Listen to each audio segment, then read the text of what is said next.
সকলকে যেন সে তৌফিক দান করবে। করেন সকলেই বলি আমিন। এই পর্যায়ে আপনাদের মাঝে দেখেন চন্দ্রমান হয়েছেন আমাদের সুপরিচিত, আমাদের বয়সে অনেক ছোট মুফতি আমির হামজা সাহেব, তিনি কথা পেশ করবেন। আমরা শ্রবণ করি, এরপর আমল করার জন্য চেষ্টা করি। আল্লাহ পাক রব্বুল আলামিন যেন কবুল ও মঞ্জুর করেন। সকলেই বলি আমিন। আসসালামু আলাইকুম ওয়া রাহমাতুল্লাহ।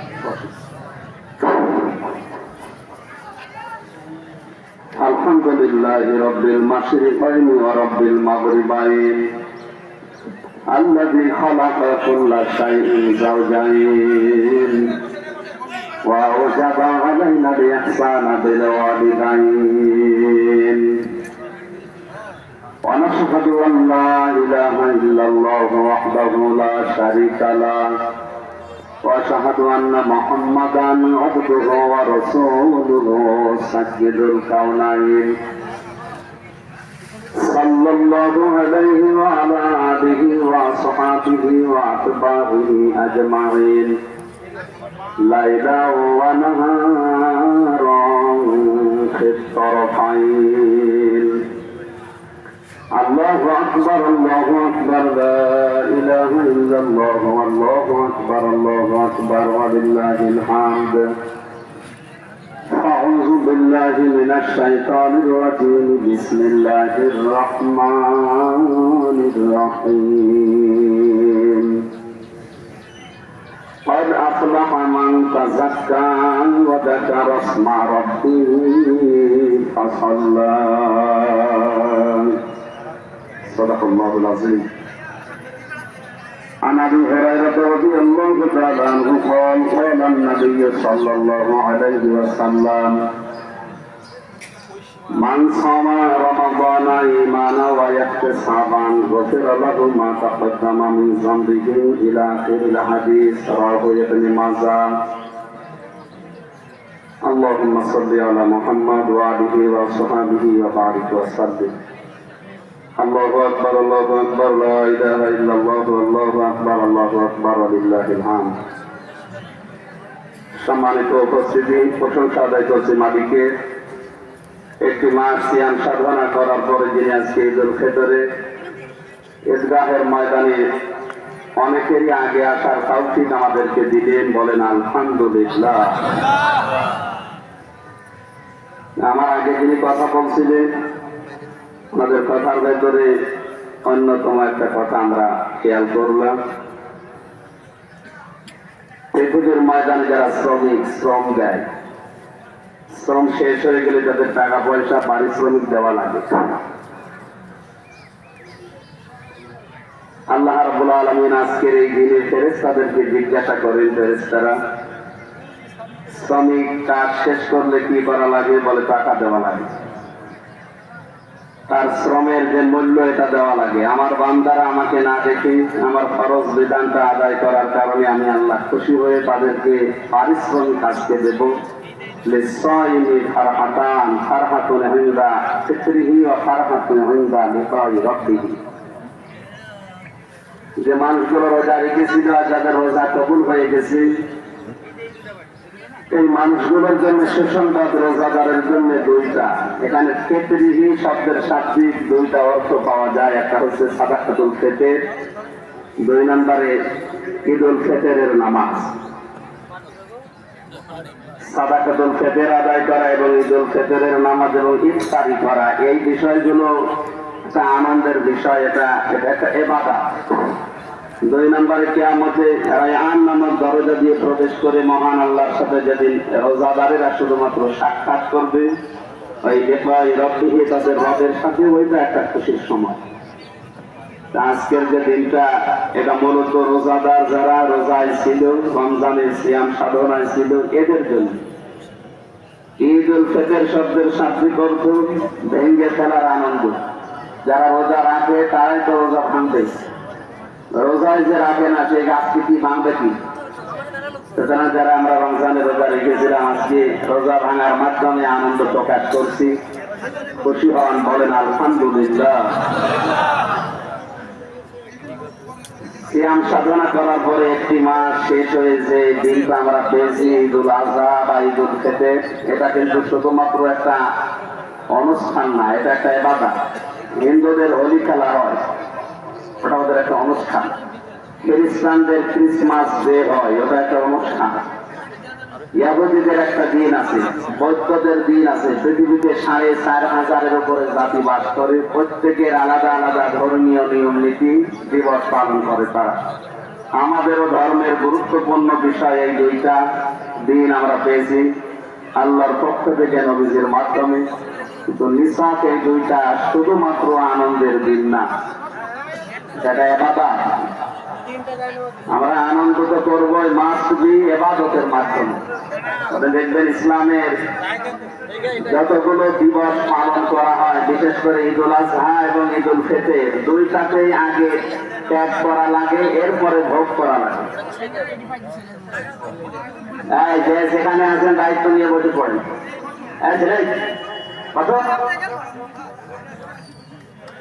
কেউ দাঁড়িয়ে থাকবেন না, যার দায়িত্ব নিয়ে সে বসে পড়েন ভাই।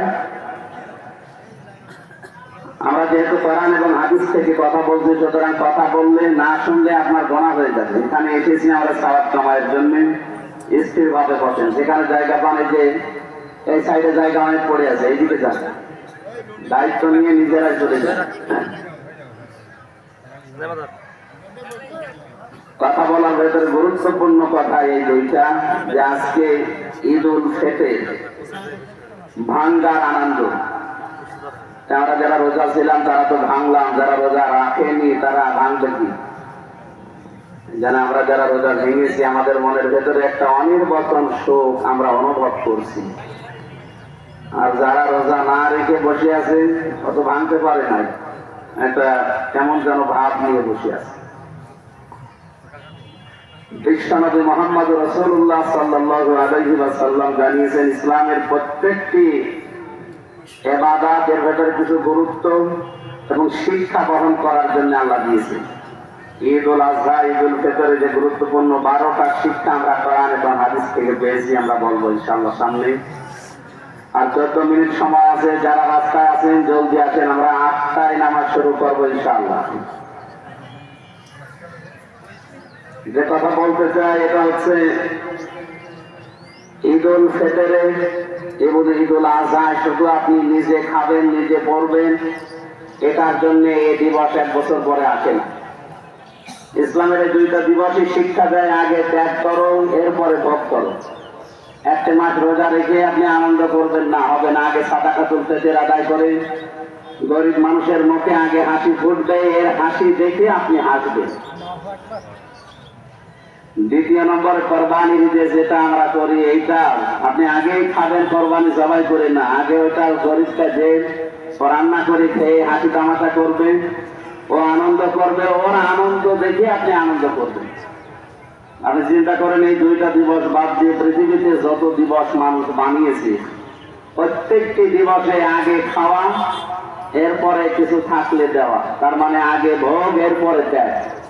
ইসলাম বলেছে আগে ত্যাগ করো, এরপরে ভোগ করো।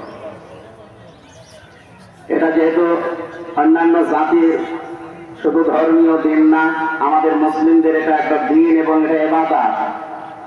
এর যে 12টা বিষয় আমরা পেয়েছি, তার সর্বপ্রথম হচ্ছে ফজরের নামাজ যেন জামাতে আদায় করে মানুষ গোসল করে নেয়, সুন্নাহ। এটা আমরা অবশ্যই এখানে গোসল করে এসেছি, এই সুন্নাহটা পালন করে এসেছি। দ্বিতীয় নম্বর, সুগন্ধিযুক্ত যাদের কাছে কিছু আছে, এরা যেন শরীরের ভেতরে মেখে আসে, এটা আমরা পালন করেছি। 3 নম্বরে, সিল্কের এবং স্বর্ণের কোন জিনিস পুরুষ মানুষ যেন না পড়ে। এখানে যারা আছে অনেকে, আমি আসার সময় অনেকে খেয়াল করেছি, হাতে আংটি, স্বর্ণের আংটি দেওয়া পুরুষের জন্য জায়েজ নেই, হারাম। এটা যারা দিয়ে এসেছেন খুঁজে রাখেন, অথবা এটা যে আপনার স্ত্রীকে, মাকে, বোনকে দিয়ে দেবে, এটা আপনার জন্য না। সিল্কের পোশাক পুরুষের জন্য জায়েজ নেই। যারা কান পরিয়েছে, নাক পরিয়েছে, হাতে ব্রেসলেট দিয়েছে, এগুলো পুরুষের সাজসজ্জার ভেতরে পড়ে না। 4 নম্বরে পেয়েছি বিশ্বনবী মুহাম্মদ রাসূলুল্লাহ সাল্লাল্লাহু আলাইহি ওয়াসাল্লাম বিশেষ করে জুমার দিন, ঈদের দিন আর কোন মেহমান বাইরে থেকে আসলে, বিদেশি পর্যটক যারা, প্রতিনিধি দল যারা, এরা যদি আসছে, আল্লাহর নবী ওই সময় জোব্বা গায়ে দিতে, মদিনার মিউজিয়ামে এখনো ওইটা রাখা আছে। ওইটা কিনা আমি জানি না, দেখলাম ওইটা এখনো আছে, বলে তো ওইটা। সুতরাং আমরা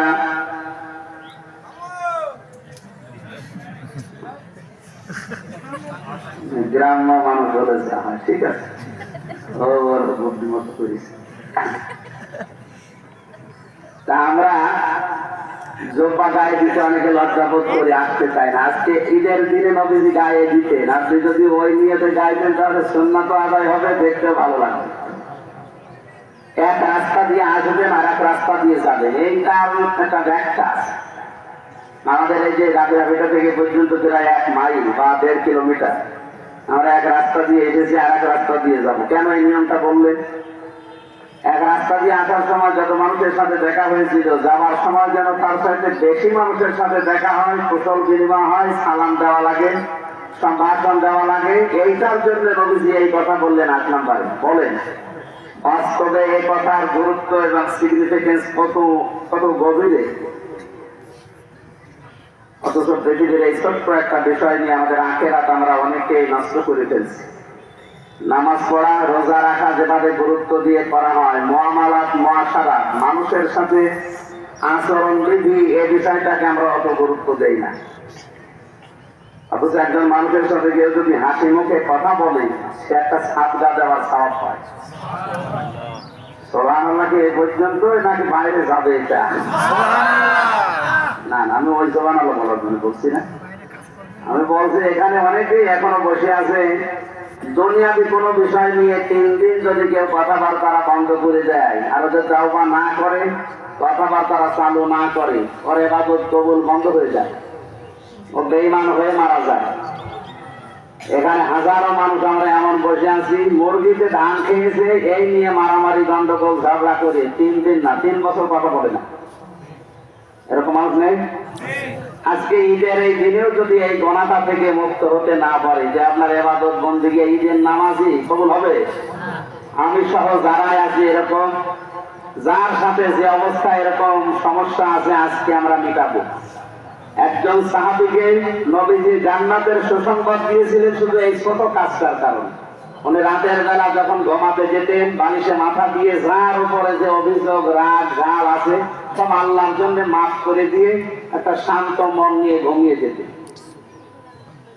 মসজিদে নববীতে বিশ্বনবী 3 দিন তাকে বলেছিলেন যে তুমি জান্নাতি। একজন সাহাবী বলেন যে কি আমল করে আমি দেখবো। বাড়িতে যে খোঁজ নিলেন, দেখলেন না আমাদের মতো 5 ওয়াক্ত নামাজ পড়ে, রাতের বেলা হয়তো একটু তাহাজ্জুদ পড়ে, আর আমরা যা যা করি এগুলোই পার্সোনাল, ব্যক্তিগত বেশি আমল বলতে সেরকম কিছু নেই। বললেন আমি নবীর মুখ থেকে 3 দিন এ কথা শোনার পরে এসেছি তোমাকে দেখার জন্য, সেরকম তো কিছু পেলাম না। নবী কি দেখে তোমার জান্নাতের সার্টিফিকেট দিত? আর আল্লাহর নবী তো নিজের কোনো কথা বলেননি, অবশ্যই আল্লাহ এটা বলতে বলেছে।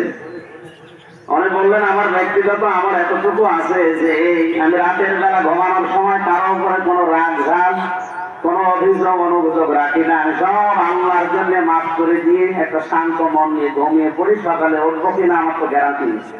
মনে হয় এই কাজটা আল্লাহ ভালো লেগেছে। তারা ঘুমানোর আগে যত আছে সব মাফ করে দিয়ে ঘুমাতো, এখানে আল্লাহ তাদেরকে জান্নাতের সার্টিফিকেট পাঠিয়েছে। আর আমরা ঘুমানোর আগে আরো কম দিয়ে আছি যে কার 12টা বাজাবে, আমার একটা মাফ করবে।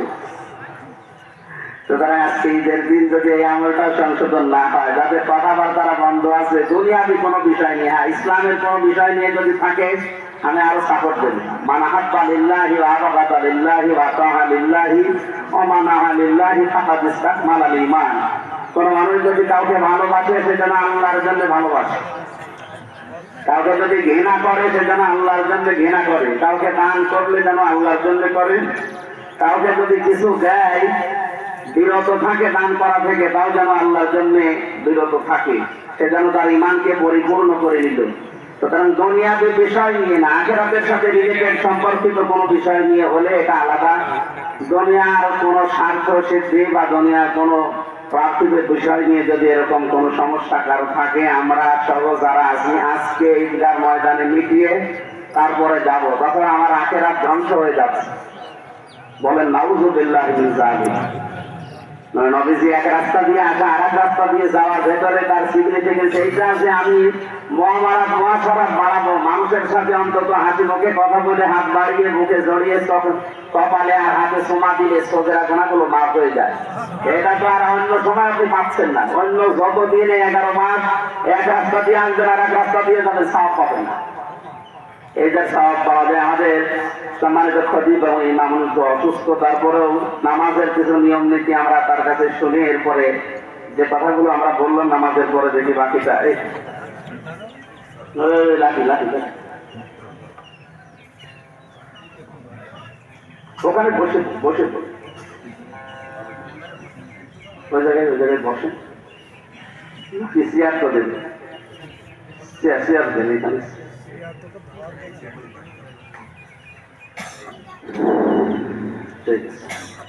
সম্মানিত ভাইরা, আর 6 মিনিট বাকি আছেন আমাদের। যারা এখনো রাস্তায় আছেন, এই লাইনে এখনো জায়গা ফাঁকা আছে, এদিকে জানতো বাম সাইডে যে জায়গা ফাঁকা আছে এটা পূরণ করেন। যারা রাস্তায় আছেন আর মাত্র 6 মিনিট সময় আছে, আমরা নির্ধারিত সময়ে নামাজ আরম্ভ করবো ইনশাআল্লাহ। তাহলে আমরা বলছিলাম এটা ঈদের দিন শুধু আনন্দের দিন না, মিসওয়াক এটা একটা ইবাদত। এটা কি? সুতরাং ইবাদত যেভাবে করা লাগে এইভাবে আমরা যেন করার চেষ্টা চালাই। আল্লাহ আমাদেরকে তৌফিক দিন। মা বাবা যাদের বিদায় নিয়েছে কবরে যাবেন, আজকে দোয়া করবেন, তারা আশায় আছে আল্লাহ যেন আমাদের মতো তাদেরকেও খুশি করে দেন। কোরআন কারীম থেকে আয়াত পড়েছিলাম, হাদিস পড়েছিলাম, সময় না থাকার কারণে আজকের মতো আমরা শেষ করছি। নামাজের পরে যদি পারি আমরা কিছু কথা বলবো এবং শেষ করবো ইনশাআল্লাহ। 1 বছর পরে যেহেতু নামাজটা আছে, অনেকে নিয়ম নীতি জানেন না। নামাজের 6 তাকবীর বা 12 তাকবীর দুইটাই জায়েজ আছে। আমরা যেহেতু এই হানাফি মাযহাবের লোকজন এই এলাকায় বেশি, আমরা 6 তাকবীরে পড়ি, সুতরাং জায়েজ আছে, এটা আপনি পড়বেন। তাকবীর ওই যে প্রথমে 3টা আর শেষের দিকে, দ্বিতীয় রাকাতের শেষের দিকে 3টা, এই 6টা তাকবীর নির্ধারিত সময় আমরা দেবো। এখন আমাদের সম্মানিত খতিব সাহেব কথা বলবেন কিছু, এরপর আমরা নামাজ আরম্ভ করবো। আমি ধরে রাখি নাকি ধরে? আপনি বসেন, আপনি বসেন।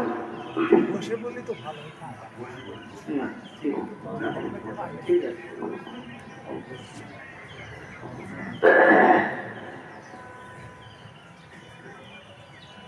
আসসালামু আলাইকুম ওয়া রাহমাতুল্লাহি ওয়া বারাকাতুহু। সম্মানিত মুসল্লি কেরাম, আল্লাহ লাখ শুকর, একটি মাস মাহে রমজান সিয়াম সাধনার পর আজকে হালসা ঈদগাহ ময়দানে আমরা জামাতের সাথে ঈদুল ফিতরের নামাজ আদায় করতে চলেছি। অনেকে আমাদের মধ্য থেকে বিদায় নিয়ে চলে গেছে, তারা আর এই দিকে আসতে পারবে না, ওরা গোরস্থানে জায়গা পেয়েছে। তো আমরা যে ঈদগাহের জায়গা পেয়েছি, সুস্থ অবস্থাতে বা জীবিত অবস্থাতে, সক্ষম অবস্থাতে, এই জন্য আল্লাহ আদায় করে বলি আলহামদুলিল্লাহ। সেগুলির মাধ্যমে আমরা দুটি আনন্দের দিন আল্লাহর পক্ষ থেকে লাভ করেছি, ঈদুল ফিতর এবং ঈদুল আযহা। আগে এই দুটি দিনে আনন্দ করত কাফের মুশরিকরা, তারা আনন্দ করত, তবে সেটা এরকম না। একটা আনন্দ ছিল মেহেরজান, একটা আনন্দ ছিল মেহেরজান, আর একটা আনন্দ ছিল বছরের প্রথম দিন। কিন্তু সেই আনন্দ ছিল সম্পূর্ণ ইসলাম পরিপন্থী, যা দেখে আল্লাহ রাসূলের মন কেঁদেছে। আল্লাহ এটাকে পরিবর্তন করে দিয়েছে, দিয়ে ইবাদতের মধ্য দিয়ে আনন্দ উদযাপন করার ব্যবস্থা করেছে। তো আমাদের আনন্দের মধ্য দিয়ে এদের যুগের মধ্য দিয়ে আনন্দ উদযাপন হবে। কিছুক্ষণ আগে আমরা মুফতি সাহেবের কাছ থেকে কথাগুলি সংক্ষিপ্ত আকারে হলেও আমরা শুনেছি এবং ইতিপূর্বেও আরো আরো আরো শুনেছি। এখন বাকি আমল করার তৌফিক আমাদেরকে দান করুন। এবাদতের মধ্য দিয়েও যাতে এবাদতের ত্রুটি হয়, এর জন্য কিন্তু একজন ভীষণ ব্যস্ত। মানুষ যখন তার পক্ষে কাজ করে তখন সে অত ব্যস্ত হয় না, আর যখন আল্লাহর পক্ষে কাজ করে তখন সে ভীষণ ব্যস্ত হয়। তার নাম কি আপনারা জানেন? এত আসতে বললেন মনে হয় যে লোকটা আপনারা আসবে।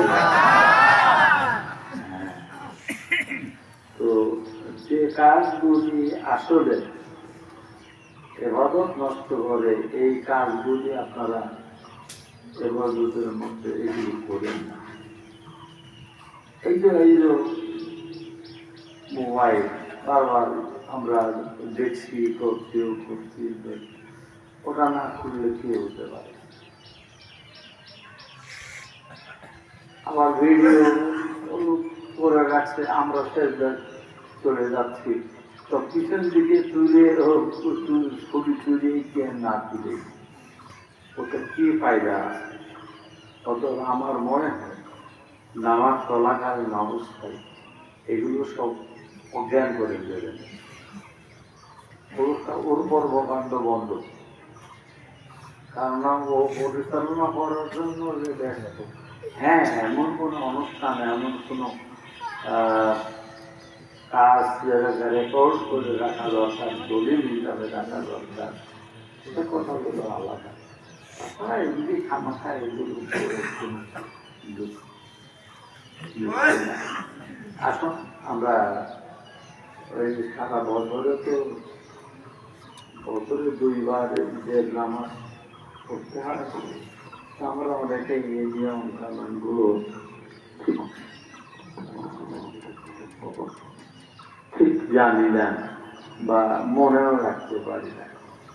নামাজ তো আনুষ্ঠানিক রাকাতে সালাতে ঈদুল ফিতর মা সাত্তাতে তাকবীরাতে মুআয্যিবুল্লাহ তাআলা ইবতিদাইতু বিহাযাল ইমাম মুতাওয়াজ্জিহান নাযিয়াতু খাওয়াতে শাকত আল্লাহু আকবার।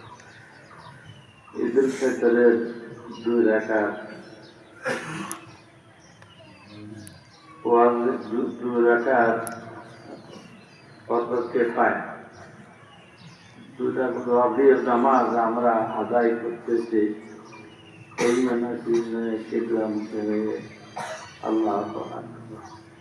তো বাংলাদেশ যদি নিয়ত করেন তাতে অসুবিধা নাই, কারণ আল্লাহ রাব্বুল আলামিন বাংলা বোঝেন। আল্লাহু আকবার নিয়ত করলে আমরা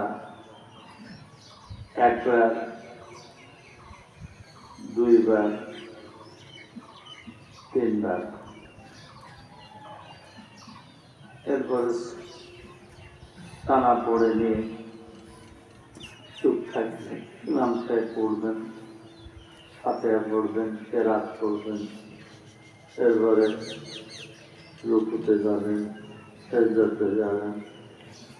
এরপরে 2য় রাকাতে যখন শেষ করবেন, রুকুতে যাওয়ার আগে আবার ওই 1, 2, 3 আল্লাহু আকবার এই তাকবীর পড়ে 4বার বা রুকুতে গিয়ে তারপরে সিজদাতে গিয়ে যথারীতি যেভাবে নামাজ শেষ করতে হয় এইভাবে নামাজ শেষ করবে। তো একটু খেয়াল রাখতে হবে যে 2য় রাকাতের যখন ওই শেষ করবে, 2য় রাকাতে যখন রুকুতে যাবে তখন রুকুতে যাওয়ার আগে যে তাকবীর আছে তখন দেখা যায় যে সে সময় ওই রুকুতে না গিয়ে এমনি এমনি রুকুতে চলে যায়, সেখানে হাত তুলে না না না তুলে। যাই হোক, আমার কথা বলতে একটু কষ্ট হচ্ছে, আমি একটু শারীরিক অসুস্থ বোধ করছি। আমি আর কথা বলাচ্ছি না, সময় হয়ে গেছে না আমাদের। আসুন আমরা দাঁড়াই। আর আমি মনে করি যে যারা আমাদের আনন্দ মুফতি সাহেব জনাব আলহাজ মাওলানা আলী হামদার সাহেব আমার অত্যন্ত এটাই নামাজের দায়িত্বটা খুবই পালন করবেন, পরিচালনা করবেন, তাহলে আমি খুশি হব এবং আপনারাও ইনশাআল্লাহ খুশি হবেন। বাবা